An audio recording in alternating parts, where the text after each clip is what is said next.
In the movie We're All Going to the World's Fair, a lonely teenager takes an internet horror challenge and finds the effects of the game wearing thin on her psyche.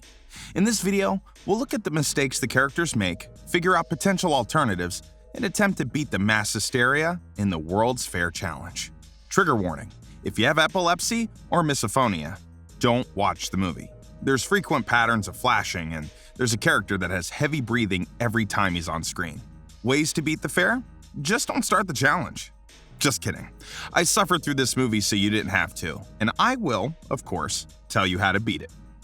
I know you guys are still a little salty about the black phone video, so I'm gonna try and be super positive for you guys. It might kill me, but I'll try my hardest. And starting now, I'll be nice.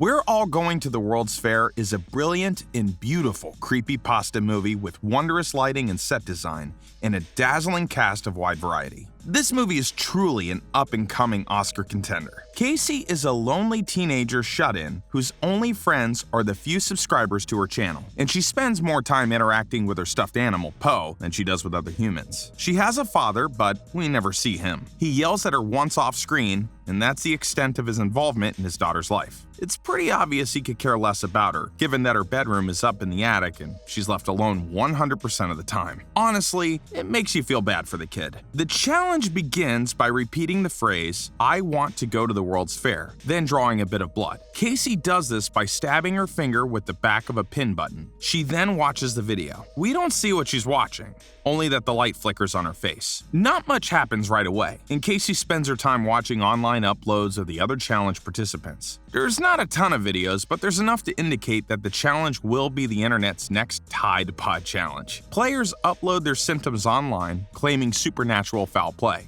The fair calls you in, slowly making you lose your sense of reality until the fair claims you entirely and changes you into something evil. The uploads vary in content. Some are just weird, others are dramatic, and still others look like they had a high production budget. A guy claims he can't feel his body and runs on a treadmill while slapping himself in the face. A girl poses like a Barbie doll, saying that she's slowly turning into plastic as a result of the fair. And another guy slumped against the bathroom floor says he can feel Tetris playing inside his chest. Casey begins uploading her own videos, with her first admitting that she used to sleepwalk when she was younger, unable to control herself, but still remained conscious of her actions, just powerless to stop herself. She has a reoccurring dream of getting run over by a car, but can't will her body to move. Since watching the video, that feeling of numbness and feeling out of control has crept back over her, and she's beginning to feel uneasy. She goes to record herself sleeping, but thinks better of it, feeling a little stupid for buying into the online legend. Also, I have a MacBook Pro, and there's no way in hell to record for that long. I'm lucky if I get 30 seconds out of photo booth.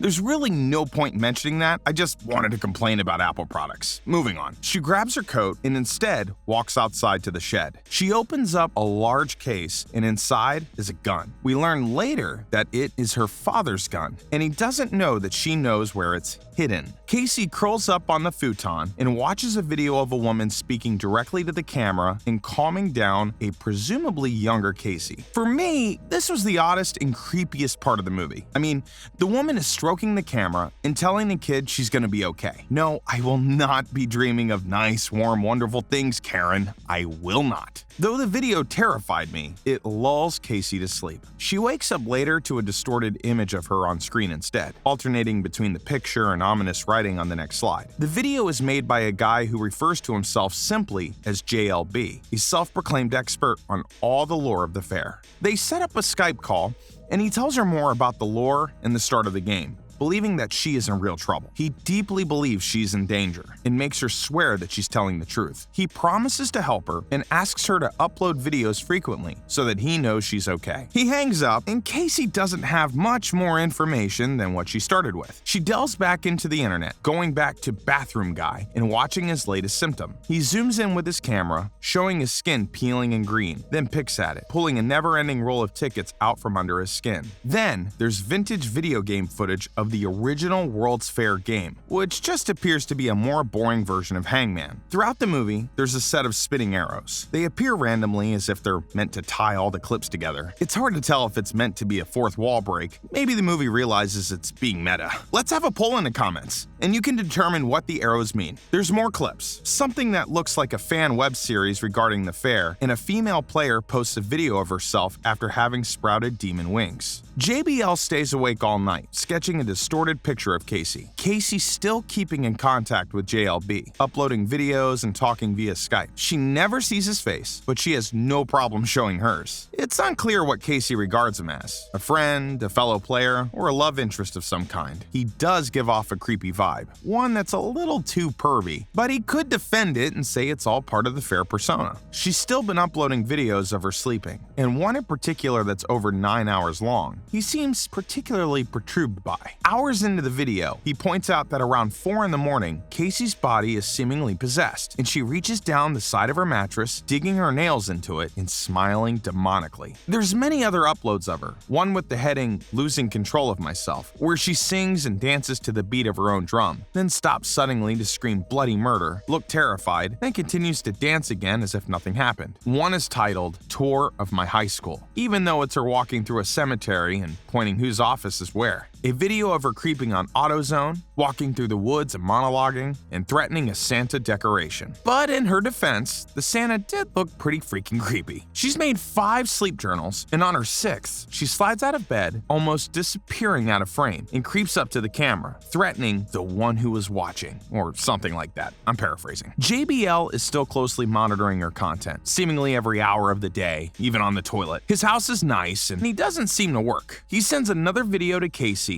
telling her he spent all Christmas worrying about her. And at this point, I'm thinking, this guy is an internet perv. Casey, meanwhile, reads tarot cards for her viewers, then strolls outside at night, saying she's ready to kill her father and watch him bleed, even though she doesn't want to, and that she might kill herself instead. And nears a New Year's Eve party, slipping into the background without any of the other partygoers acknowledging her. She paints her face, then covers it all in glow-in-the-dark paint and stares directly into the camera. I'll take this moment here to admit that this movie is a little unnerving. Not because it's particularly scary or has jump scares or anything like that, but the camera holds on to shots for minutes at a time, allowing your brain to be hyper-focused, and then the movie does some creepy shit and it makes your skin crawl, which I'll say is pretty impressive for something with such a small budget. Glowing in the dark, she rips Poe in half, then stalks the camera and holds up its eye, then throws the eye down and tears it up more and bites and rips it until there's nothing left. She stomps on it over and over again, as if it's gonna jump up and run away and hide in that unreachable corner between your bed and the wall like that stupid spider that seems to be immortal. Despite her dad yelling at her earlier in the movie for making noise at 3 a.m., she stomps around like she's in the middle of clogging practice and dad says nothing. Maybe she killed him already. She disappears into the dark. She comes back moments later, realizes what she did to Poe, and starts crying. As she should. Poe was cool, man. Poe didn't do anything to you. Justice for Poe. Casey talks to JLB again and is convinced that reality isn't real. He tells her that if the fair's demon, K-Ram, wanted to trap her in the fairgrounds, that's exactly what she'd want Casey to think. Convinced that she's near the end and that the fair will soon take her life, Casey asks him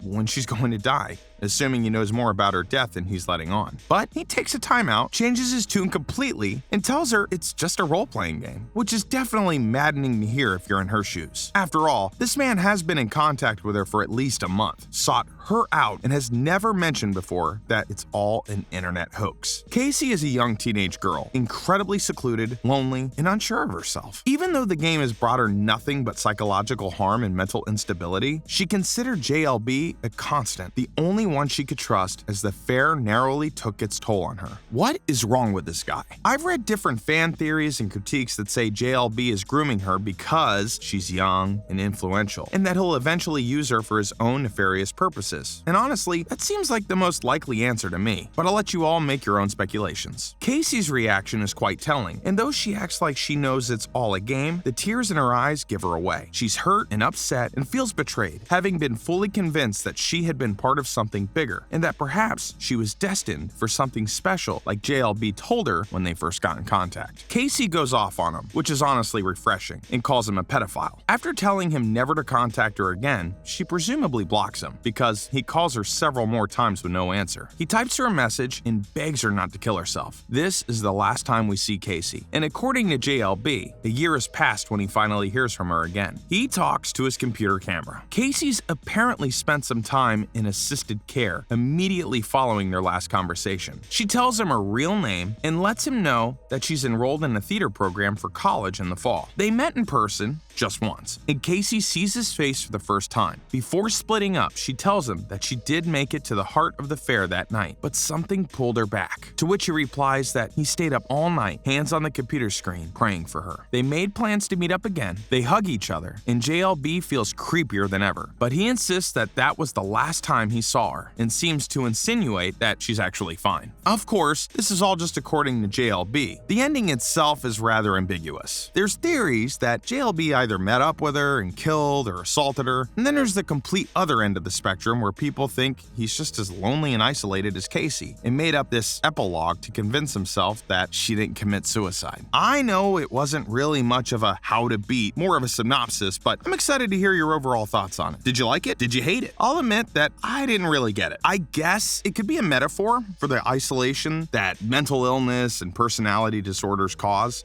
The effects of mass hysteria, overconsumption of internet and media, gender dysphoria, or just the plain and simple truth that there's a lot of creepy weirdos on the internet.